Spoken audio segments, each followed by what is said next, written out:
Hi friends మనం carrot and beetroot curry వండుతున్నాం। ముందుగా onion cut చేసుకోండి, ఇలా కట్ చేసుకోండి, చిన్న చిన్న ఇలాగా గుండగా కట్ చేసుకోండి ఫ్రెండ్స్। ఉల్లిపాయని మనం ఇలా కట్ చేసుకుంటే చాలా అందంగా ఉంటుంది ఫ్రెండ్స్। వెల్లుల్లి ఫ్రెండ్స్, దాన్ని పొట్టు తీసుకొని పక్కన పెట్టుకోండి। దంచుకోవాలి ఫ్రెండ్స్। ఇలాగా టమాటాని కట్ చేసుకోండి, ఈ మూడుని తీసి పక్కన పెట్టేయండి। Okay okay friends. ఎండుమిర్చి ఫ్రెండ్స్ పక్కన పెట్టుకోవాలి ఫ్రెండ్స్। ఇవి పప్పు ఫ్రెండ్స్। క్యారెట్లు ఒక 3 తీసుకొని, బీట్రూట్ ఒకటి తీసుకొని, చెక్కు తీసుకోండి ఇట్లా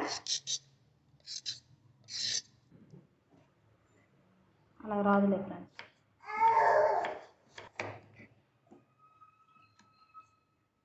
చిన్నప్పుడు చెరుకు ఎలగెలగెల కొట్టేవాళ్ళం కదా ఫ్రెండ్స్, అంతే ఫ్రెండ్స్।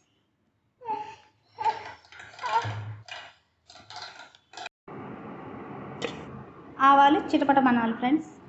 దాని తర్వాత 1 స్పూన్ జీలకర్ర, 1 స్పూన్ శనగపప్పు, దాని తర్వాత వెల్లుల్లి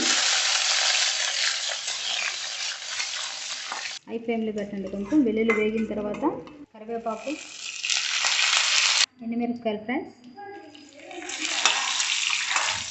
ఉల్లిపాయలు వేసుకోండి। ఉల్లిపాయలు బ్రౌన్ కలర్ వచ్చే వరకు ఫ్రై చేసుకోండి। ఫ్రై అయ్యాయి ఫ్రెండ్స్। దాని తర్వాత మనం టమాటాలు వేసుకోవాలి। ఒక టమాటా చిన్న ముక్కలుగా కట్ వేసుకొని కొంచెం తగినంత సాల్ట్, తగినంత పసుపు ఒకసారి కలిపేసి మూత పెట్టుకోండి ఫ్రెండ్స్।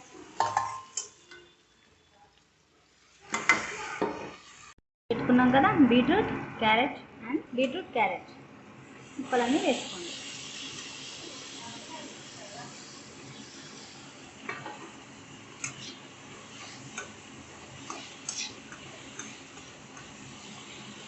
ముక్కలకి ఉల్లిపాయలు అన్నీ పసుపు ఉప్పు ముక్కలకి పట్టేలాగా కలుపుకోండి।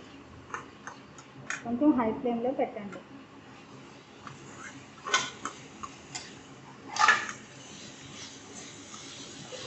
ఇది హెల్త్కి చాలా మంచిది ఫ్రెండ్స్। డైరెక్ట్గా తినకపోతే ఇలా కర్రీ వండుకొని తినండి ఫ్రెండ్స్। మూత పెట్టుకోండి ఫ్రెండ్స్।